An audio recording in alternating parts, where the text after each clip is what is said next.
Hi, I'm Mike Gillen, pastor of Cornerstone United Methodist Church, and this is Dr. Mike Reads. Today I'll be reading the book Corduroy. Let's see what this book's all about. Corduroy is a bear who once lived in the toy department of a big store. Day after day, he waited with all the other animals and dolls for somebody to come along and take him home.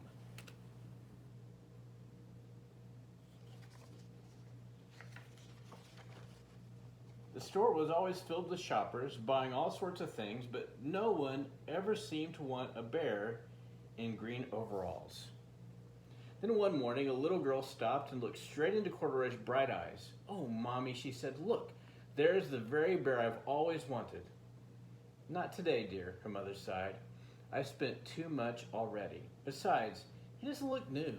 He's lost the button to one of his shoulder straps."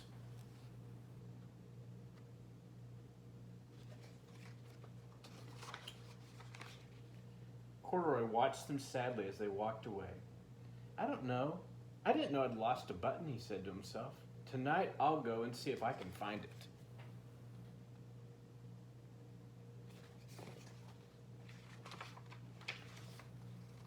Late that evening, when all the shoppers had gone and the doors were shut and locked, Corduroy climbed carefully down from his shelf and began searching everywhere on the floor for his lost button.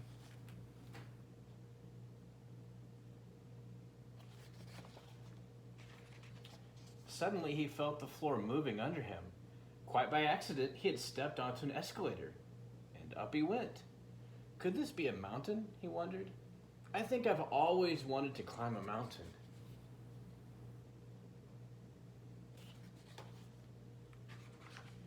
He stepped off the escalator as it reached the next floor, and there, before his eyes, was a most amazing thing.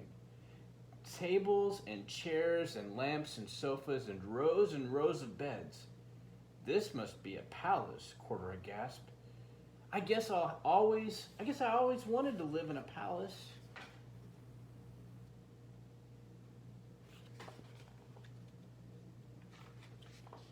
He wandered around admiring the furniture. "This must be a bed," Corduroy said. "I've always wanted to sleep in a bed." And up he crawled onto a large, thick mattress. All at once, he saw something small and round. "Why, here's my button," he cried, and he tried to pick it up. But like all the other buttons on the mattress, it was tied down tight.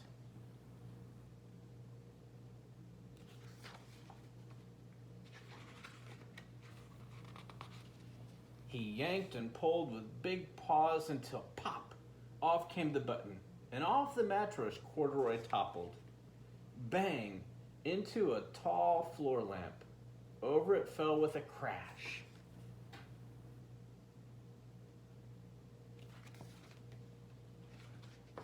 Corduroy didn't know it, but there was someone else awake in the store. The night watchman was going his rounds on the floor above. When he heard the crash, he came dashing down the escalator. "Now, who in the world did that?" he exclaimed. "Somebody must be hiding around here."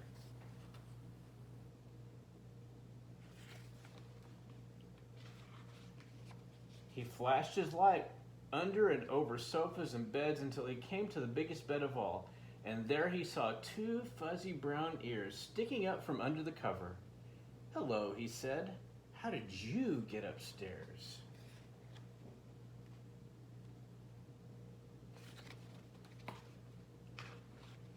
The watchman tucked Corduroy under his arm and carried him down the escalator and set him on the shelf in the toy department with other animals and dolls.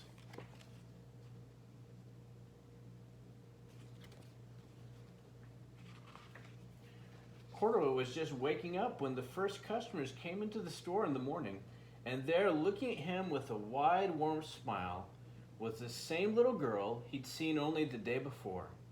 "I'm Lisa," she said, "and you're going to be my very own bear.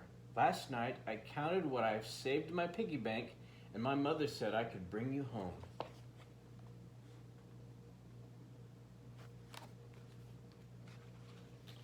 "So, shall I put him in a box for you?" the sales lady asked.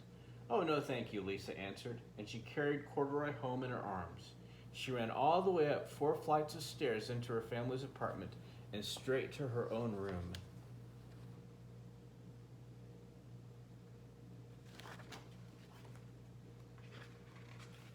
Corduroy blinked. There was a chair and a chest of drawers, and alongside a girl-sized bed stood a little bed just the right size for him. The room was small, nothing like that enormous palace in the department store. This must be home, he said. I know I've always wanted a home. Lisa sat down with Corduroy on her lap and began to sew a button on his overalls. I like you the way you are, she said, but you'll be more comfortable with your shoulder strap fastened.